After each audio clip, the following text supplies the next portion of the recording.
नमस्कार। मां नंदा और महादेव की धरती उत्तराखंड की जय। उस पवित्र धरती के सरोकारों के लिए दिन रात लड़ रहे लोगों की विजय हो। लॉकडाउन के दौरान चल रहा ये कार्यक्रम हम लोग कार्यों के लिए जागर और अन्य लोगों के लिए जागरण है।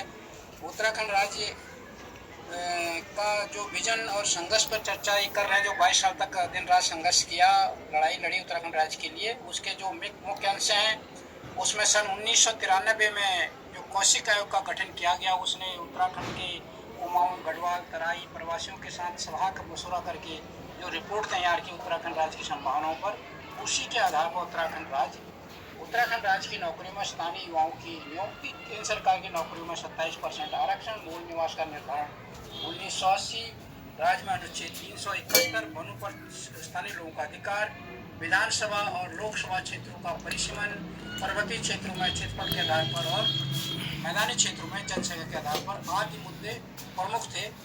इन सब के लिए पहले अलग राज्य जरूरी था, जिसके लिए लोगों ने ठीक उसी तरह मेहनत की जैसे हनुमान जी ने लक्ष्मण को शक्ति लगने पर संजीवनी बूटी को लाने के लिए की। इन लोगों ने अपने घर छोड़े, परिवार छोड़ा, अपने स्वास्थ्य की चिंता नहीं की, अपना स्वार्थ छोड़ा, झंडे छोड़े, डंडे छोड़े, पार्टी की राजनीति छोड़ी, यहाँ तक कि चुनाव छोड़ा, चुनाव का बहिष्कार किया, परंतु राज्य की लड़ाई को जिंदा रखा। जब राज मिला साधु का रूप धारण कर सीता का अपहरण करने वाले कपटी रावण के छल कपट की तरह बहुत बड़ा छल हुआ और उस भूभाग का नाम भी उत्तरांचल दिया गया, जिसने उत्तराखंड राज्य आंदोलन के विजन के किसी भी बिंदु को नहीं छुआ। प्रभु श्री राम की कृपा से हनुमान जी ने रावण के छल कपट को नास्ता नाबूद कर पूरा पर्वत ही उठा के ले आए और लक्ष्मण के प्राण बचा लिए। उत्तराखंड में छल कपट करने वाले लगातार ताकतवर हो रहे हैं और उत्तराखंड बर्बाद हो रहा है। उत्तराखंड क्रांति दल की उत्तराखंड को बचाने और बसाने की जंग जारी है। जरूरत उत्तराखंड के लोगों के आशीर्वाद की है। यदि उत्तराखंड के सम्मानित मतदाता रूपी राम उत्तराखंड के भविष्य का निर्णय करते समय इन राज विरोधी रावणों के मांस, मदिरा और अन्य प्रलोभनों में आ जाएंगे, तो उत्तराखंड की मर्यादा, संस्कृति, संस्कार और समृद्ध रूपी सीता तथा उत्तराखंड राज्य एवं उत्तराखंड राज्य विजन रूपी लक्ष्मण को कौन बचाएगा? क्या ये राज विरोधी रहे रावण बचाएंगे या इन्हीं के भाई वो अभिरावण बचाएंगे, जो आए दिन उत्तराखंड क्रांति दल को कमजोर करने के लिए फर्जी संगठन बनते हैं? कदापि नहीं। उत्तराखंडियों, हमारा धर्म और हमारा कर्म केवल और केवल उत्तराखंड राज्य का विजन है, उत्तराखंड राज्य आंदोलन का विजन है, जिसको लेकर हमने 22 साल दिन रात लड़ाई लड़ी, जिस सपनों को सजो कर हम लगातार सड़कों में रहे और लड़ते रहे। लोगों ने अपने घर फूंक दिए, परिवार को बर्बाद कर दिया, लोगों के घर बर्बाद हो गए, 42 शहादतें दी और उसमें क्या नहीं खोया हमने। परंतु आज 20 साल हो गए हैं, हम आगे बढ़ने के बजाय पीछे हुए हैं और हम बर्बादी की ओर बढ़े हैं। उत्तराखंड राज्य आंदोलन का विजन एक वो ताकत है जो इन राज विरोधियों के लिए अग्निबाण साबित हो सकता है। आज मैं जो इस आंदोलन के विजन में लाया हूँ, वो उत्तराखंड के युवाओं के बारे में क्या विजन था, उत्तराखंड आंदोलन में क्या सोचा गया था और वो उनका क्या सपना था। क्योंकि आंदोलन में युवा जो आज एक सपना सोचा था, वो मानता था कि उत्तराखंड में नौकरियां होंगी, उत्तराखंड में स्वास्थ्य व्यवस्था होगी, शिक्षा व्यवस्था होगी, रोजगार के अच्छे वो संभावनाएं होंगी और वो राह को देख रहा है। और जब वो सारी चीज़ें उसने राज्य बनने के बाद उसको एक हताशा हुई, तो पलायन बहुत तेजी से बढ़ा। वो जो इंतजार में खड़ा युवा था, वो जब उसको लगा कि ये सब कुछ होने वाला अब नहीं है और ऐसे लोगों की सरकारें वहाँ पर बन गई हैं जो राज विरोधी रहे हैं, तो वो एकदम पलायन कर चुका, वो निकल पड़ा, पहाड़ छोड़ दिया उसने। और उससे जो पहाड़ में पलायन की गति बढ़ी, उसकी वजह से बढ़ी, ये भी समझने की ज़रूरत है। क्योंकि आंदोलन के दौरान एक सपना युवा ने देखा था और एक सपने को लेके वो लड़ा था, वो सपना टूटता हुआ नजर आया और आज मैं उसी के बारे में लाया हूँ। और उसको आगे बढ़ाने से पहले मैं आपको एक गीत सुनाता हूँ, वो वही है, बेरोजगारी के बारे में ही है, जो पलायन का एक कारण बना है। उसको आगे बढ़ाता हूँ, फिर आपके बीच में आता हूँ।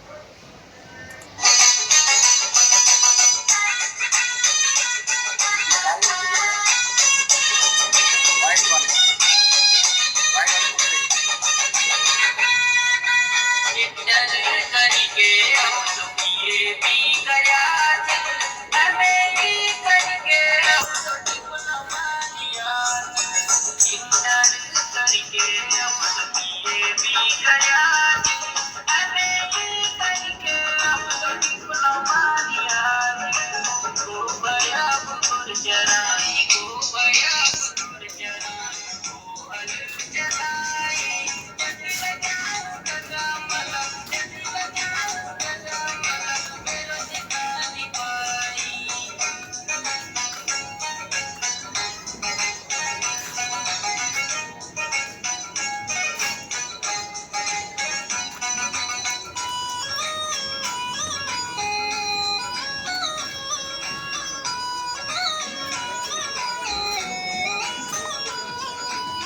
युवा शक्ति के बारे में था, युवाओं के बारे में जो विजन आंदोलन के दौरान देखा गया था, जो सपने को लेके युवा आंदोलन में कूदा था, और वो युवा भी था। यहाँ पर दोनों युवाओं का जिक्र करना भी जरूरी है, जो 94 में 27% आरक्षण लगने के चक्कर में आंदोलन में कूदा, और एक एग्रेसिव रूप से कूदा।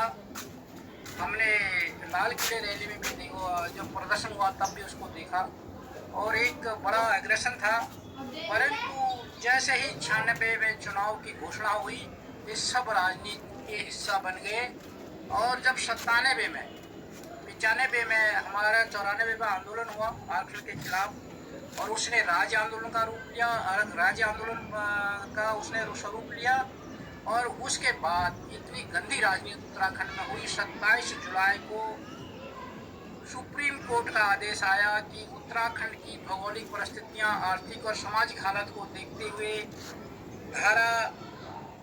संविधान की धारा 15 के खंड 4 के अंदर इनको 27% आरक्षण मिलना चाहिए। ये निर्देश उसने उत्तर प्रदेश सरकार को दिए 27 जुलाई 1995, एक साल के बाद, तुरंत आंदोलन के एक साल के बाद। और उस समय राज्यपाल थे उत्तर प्रदेश में मोतीलाल वोरा। उन्होंने इंजीनियरिंग कॉलेजों में और मेडिकल कॉलेजों में उसको लागू किया। अब यहाँ पर उस युवा को भी हम यहाँ ललकारने की कोशिश करेंगे, उस युवा को भी समझाने की कोशिश करेंगे आखिर वो कहाँ सोया रहा। और जब 97 में बहुजन समाज पार्टी और भारतीय जनता पार्टी की सरकार उत्तर प्रदेश में बनती है, उत्तराखंडियों को मिल रहा ये 27% आरक्षण उन्होंने खत्म कर दिया, निरस्त कर दिया। तो उस समय वो युवा जो आज भी धक्के खा रहा है कोरोना के चक्कर में, आज हमको गांव ले जाओ करके जगह जगह से चिल्ला रहा है, उसको याद करना चाहिए कि वो राजनीति जो कर रहा है, कि जो दलगत राजनीति का वो गुलाम बन चुका है। जब तक वो अपने हितों के लिए नहीं लड़ेगा तब तक उसका भला करने वाला कोई नहीं है, ये उसको मानना पड़ेगा। और वो युवा की था, और एक युवा वो था जो 80 से लड़ रहा था साथ। उसका सपना मैं क्या था वो मैं बता रहा हूँ, क्योंकि जो 94 में युवा आया अचानक और 96 में गायब हो गया, उसके बारे में तो मैं कुछ नहीं कह सकता वो कौन सा युवा। उत्तराखंड के हितों की लड़ाई अभी भी जारी है, और वो युवा कहाँ है वो समझ में नहीं आता। युवा शक्ति क्या थी? उत्तराखंड राज्य निर्माण हेतु संघर्षरत छात्रों, नौजवानों को राज्य प्राप्ति के तत्काल बाद राज्य की सेवाओं में नियुक्त आयु सीमा में विशेष छूट प्रदान, क्योंकि सबसे बड़ा और महत्वपूर्ण मुद्दा था। क्योंकि हमारे युवा लंबे आंदोलन में रहे, संघर्ष किया, तो उनको पहली चीज थी कि हम वरीयता दें एज में, और राज्य में कम से कम 45 साल तक के लोगों को हम वहाँ पर सरकारी नौकरियों में दें, और वहाँ के नौकरियों में वहाँ के लोगों को रखा जाए, ये तो आंदोलन का मांग ही थी।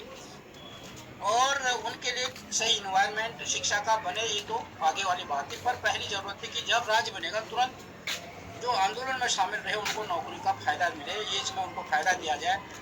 और आंदोलन में ये भी वो जैसे बसों में है उसमें छूट मिले, पास में और जो वहाँ पे जो सुविधाएं हैं सारे युवा विकास के से जुड़े हुए स्कूलों में शिक्षा का है, तकनीकी शिक्षा का। वो मैंने शिक्षा में भी उसका वो किया था जब शिक्षा के बारे में बात की थी कि उन ऐसी शिक्षाओं का वहाँ पे ध्यान रखा जाएगा जो रोजगारोन्मुख हो, और उनको वहाँ पे तकनीकी शिक्षाओं को बहुत ज़्यादा जोर वहाँ पर दिया जाएगा, और वहाँ पे रोजगार के साथ साथ स्वरोजगार को बढ़ावा दिया जाएगा, युवाओं की उसमें भागीदारी को सुनिश्चित किया जाएगा। इसमें आगे बढ़ने से पहले मैं आपको एक गीत सुनाता हूँ, फिर आपके बीच में आता हूँ।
युवाओं का जो एक सोच थी सरकारें उसके एकदम अगेंस्ट वहाँ पे काम कर रही हैं, और जो एक मुफ्त शिक्षा की बात हो रही थी, फ्री शिक्षा की बात हो रही थी, वहाँ पे शिक्षा का बाजारीकरण हो गया है, निजीकरण हो रहा है, स्कूलें लगातार बंद हो रही हैं, चाहे वो तकनीकी संस्थान हो, चाहे वो स्कूल हो, प्राइमरी स्कूल हो, बड़े स्कूल हो, यहाँ तक कि अस्पताल भी बंद हो रहे हैं। अब इन सारी चीज़ों पर ध्यान कौन देता? अब ये तो है नहीं कि कोई राजनीतिक पार्टी, हर एक जनता, हर एक व्यक्ति, हर एक मतदाता की जिम्मेदारी है कि वो इन सब चीज़ों के प्रति जागरूक हो। जब तक मेरे सर पर डंडा नहीं पड़ेगा मैं तब चिल्लाऊंगा, ये वाली बात जो मेरे पड़ोसी के सर पर अगर डंडा पड़ रहा है तो मेरे पे दर्द होना चाहिए। जब तक ये नहीं होगा उत्तराखंड का भला नहीं हो सकता। और वो चीज़ आज हो रही है। जिनके बच्चे बड़े हो गए हैं, जिनके बच्चे स्कूल जाने वाले नहीं हैं, वो तो कुछ बोलते नहीं हैं। जिनके बच्चे छोटे हैं उनको पता चला आज इस प्राइमरी स्कूल बंद हो गए हैं, बड़े स्कूल बंद हो गए हैं, शिक्षा का निजीकरण हो गया है, शिक्षा महंगी हो गई है। जहाँ मुफ्त शिक्षा का सपना देखा गया था, एक तो ये एक युवाओं पर जो एक बहुत कुठाराघात हुआ है उनके हेतु पर, एक ये चीज़ हुई है। दूसरे में जो एक प्रवृत्ति हो गई है, वहाँ पे व्यवसाय बना दिया है, चाहे वो शिक्षा हो, स्वास्थ्य हो, जो भी वहाँ का जो आम आदमी की ज़रूरत है, बेसिक जो नीड है, वो उसको व्यवसाय का जरिया बना दिया है। ये उस पर उत्तराखंड आंदोलन के दौरान एक क्लियर वो थी कि हम युवाओं को शिक्षा की गारंटी होगी। जैसे अभी आज के डेट में भी ये शिक्षा का अधिकार है, तो शिक्षा का अधिकार अगर तुम उसका व्यवसायीकरण कर दोगे तो वो अधिकार कहाँ मिलेगा? गरीब के बच्चे को कहाँ शिक्षा मिलेगी? तो दोहरी मापदंड नहीं होना पड़ेगा। अगर हम शिक्षा के अधिकार की बात करते हैं तो हमको उस अकॉर्डिंग माहौल भी बनाना पड़ेगा, तभी अधिकार मिलेगा। अधिकार का हम नारा देते हैं, उधर शिक्षा का निजीकरण कर देते हैं, और मतलब फीस इतनी ऊंची कर रहे हैं कि लोग अधिकार को इतना ऊंचा कर दिया है कि वहाँ उस आदमी कितना भी छलांग लगाए उस अधिकार को पकड़ नहीं सकता। खाली ऊपर से लटका दिया हवा में कि शिक्षा का अधिकार है, और वो छलांग इतनी ऊंचाई पर उसके अधिकार को लटका दिया है कि आम आदमी के पहुँच से दूर हो जाए। दूसरा, रोजगार की गारंटी। आंदोलन के विजन में एक वो था कि हम अगर उत्तराखंड राज्य बनेगा तो रोजगार की गारंटी होगी। रोजगार का मतलब ये नहीं कि वो नौकरी करेगा, रोजगार का मतलब है उसको कहीं ना कहीं अगर स्वरोजगार करे, अपनी कृषि करे, वो अपनी बागवानी करे, अपना कुटीर उद्योगों को बढ़ाए, अपना हस्तशिल्प को बढ़ाए। इन सारी चीज़ों पर आपको जो आप लोकल वोकल की बात आने लगी, इनके जहान से जो आवाज़ आ गई है कि लोकल वोकल, जो अब बाहर के लोगों के कोलिब्रेशन से या इंपोर्ट करके जो यहाँ माल बेच रहे थे, चाइना से लाके जो यहाँ सामान बेच रहे हैं, आज वो लोग लोकल वोकल की बात भी करने लग गए हैं। वो चीज़ उत्तराखंड क्रांति दल ने 42 से साल पहले से वो बात को करते आया है, वहाँ के लोगों को ये समझाते आएगा। जब तक हम अपनी लोकल ताकत को, अपनी ताकत को, चाहे वो कृषि की ताकत हो, चाहे बागवानी की ताकत हो, चाहे जंगलों की ताकत हो, चाहे पानी की ताकत हो, चाहे जमीन की ताकत हो, उसको नहीं अगर हम बढ़ाएंगे तो हम स्थिर नहीं हो सकते हैं। जैसे अभी कोरोना आया तो फिर हम में भगदड़ मच गई, क्योंकि हमने अपना बेस तैयार नहीं किया था, अपनी जड़ें मजबूत नहीं की थी। उसका वो आंदोलन के दौरान ये विजन देखा गया था कि हम अपनी जड़ों को मजबूत करेंगे, अपनी जड़ों पर खड़े होंगे। ये आंदोलन के दौरान विजन दिया था। हम उसी में रोजगार ढूंढेंगे, वहीं लोगों को रोजगार देंगे, चाहे रोजगार दें चाहे स्वरोजगार दें, सपोर्ट करेंगे। मैंने अपने कृषि विजन में भी बताया था कि उत्तराखंड आंदोलन में विजन देखा गया था। संरक्षण विभाग जो होगा, सॉइल कंजर्वेशन जो देखा गया, वो वहाँ की खेती बेहतर कैसे होगी, बागवानी बेहतर कैसे होगी, हर्बल्स बेहतर कैसे होंगे, सब्जी बेहतर कैसे होगी, खेत बेहतर कैसे होंगे, उन चीज़ों पर ध्यान देगा। पानी का संरक्षण कैसे, क्योंकि वहाँ पर मेन कटाव पानी का होता है, और वो जिम्मेदारी उसकी सुनिश्चित की जाएगी। जो भू संरक्षण विभाग होगा या सॉइल कंजर्वेशन डिपार्टमेंट होगा, वो पानी के बहाव को की तेजी को रोकने की कोशिश करेगा, वहाँ की मिट्टी को नहीं बहने देगा, वहाँ की उर्वरक ताकत जो है, उर्वरक क्षमता जो वहाँ की मिट्टी की है, उसको बहने से रोकेगा, और उसके लिए वहाँ के लोगों को इन्वॉल्व करेगा, उसमें उसके लिए पैसा देगा। ये नहीं कि आज तो क्या हो रहा है कि जंगलों पर आग लगा दी जा रही है, वृक्षारोपण हो या ना हो, फाइलों में पूरी हो रही है, जंगल की कटान हो जा रही है, वो सारे जले हुए दिखाई दिए जा रहे हैं। तो ये जो बड़ा नुकसान उत्तराखंड को हुआ है, कुछ लोगों की जो एक तो हमारी जो संपदा है उसका नुकसान हो रहा है, और जो वहाँ का पैसा है, फंड है, उसका बंदर बांट हो रहे हैं। ये दोहरा नुकसान उत्तराखंड में हो रहा है गलत लोगों को सत्ता में बैठाने से। युवाओं को के लिए एक व्यापक योजना बनाई जाएगी। इनके तहत युवाओं को आत्मनिर्भर बनाने के लिए उनके रुचि के मुताबिक काम दिए जाएंगे। वहीं उन्हें आर्थिक और विशेषज्ञों की सहायता भी दी जाएगी। किसी भी युवा के स्वरोजगार को सरकार तब तक सहयोग करेगी जब तक वह अपने रोजगार पर आत्मनिर्भर नहीं हो जाएगा। सबसे बड़ी बात है कि जब कोई स्वरोजगार करेगा या कोई अपना काम स्टार्ट करता है, स्टार्टिंग में उसको नुकसान उठाना पड़ता है, उसको सपोर्ट की ज़रूरत होती है, उसको मार्केट देखनी पड़ती है, और उसको पैसे की ज़रूरत होती है, उसको जो माल रॉ मटेरियल आएगा उसके लिए पैसा चाहिए, उस माल को तैयार करने के लिए उसको पैसा चाहिए, उसको मार्केट तक पहुंचाने के लिए उसको पैसा चाहिए, फिर मार्केट में जब तक वो निकलेगा नहीं तब तक उसका पैसा नहीं आता। उस सारे चेन के दौरान उसको सपोर्ट की ज़रूरत होती है और हिम्मत की ज़रूरत होती है कि हो सकता है शुरू के कुछ महीनों या कुछ सालों तक उसको इनकम ही ना हो, तो जब अगर उसको सपोर्ट नहीं मिलेगा वो टूट जाएगा। तो ये विजन देखा गया था कि पूरा सपोर्ट बैकअप उसको इस दौरान दिया जाएगा। जो भी हम स्वरोजगार करें, चाहे वो पशुपालन ही क्यों नहीं कर रहा, अगर वो पशु खरीदेगा तो भैंस उसको पहले दिन से दूध देगी, ऐसा तो है नहीं। मुर्गे पहले दिन से अंडा देना शुरू कर देगी, ये तो है नहीं। भेड़ का पहले दिन से ऊन आ जाएगा, ये तो है नहीं। तो हर एक उसमें क्या है कि शुरू के जो समय होता है वो चुनौतीपूर्ण होता है। इस चीज़ को समझते हुए देखा गया था कि सारे जो उस क्षेत्र के वो होगा, डिपार्टमेंट होगा, वो उसको बैकअप देगा, उसको सपोर्ट करेगा, उसको सपने दिखाएगा कि आपको कहाँ जाके बेनिफिट मिलेगा, कहाँ जाके आपका रोजगार जो ये है सही रूप में, सही एक प्रभाव में वो आएगा। इसका वो जो होगा वो सही ढंग से देगा, जहाँ आपको बेनिफिट दिखाना शुरू होगा, तो वो उसको हिम्मत बढ़ानी पड़ेगी। उसके लिए एक सपोर्टिंग जो टेक्निकल स्टाफ होगा वो करेगा। बेरोजगार युवाओं के लिए बेरोजगारी भत्ते की भी व्यवस्था, अगर उसके बाद भी अगर किसी को रोजगार देने में, स्वरोजगार देने में सरकार नाकाम रही तो उनको बेरोजगारी भत्ते की व्यवस्था सरकार करेगी। युवाओं को में रचनात्मक को बढ़ाने के लिए साहित्य, संगीत और कला, विज्ञान, पर्यावरण, खेल आदि क्षेत्रों में युवा केंद्रों का और अलग अलग क्षेत्रों में इनकी रुचि और इनके अंदर जो टैलेंट है उनको बढ़ावा देने के लिए ऐसे केंद्रों का भी वहाँ पर स्थापना की जाएगी, ताकि जो उनके अंदर टैलेंट है उसको एक्सपोजर मिले। क्योंकि अभी क्या होता है, मेरे अंदर कुछ वो है, टैलेंट है, तो मेरे को उसके लिए कोई अगर इन्वायरमेंट नहीं मिलेगा तो मैं उसको किसी को एक्सपोजर दे ही नहीं पाऊँगा और किसी को पता ही नहीं चलेगा, या फिर कुछ कर ही नहीं पाऊँगा, मेरे को उस अकॉर्डिंग का इन्वायरमेंट नहीं मिलेगा।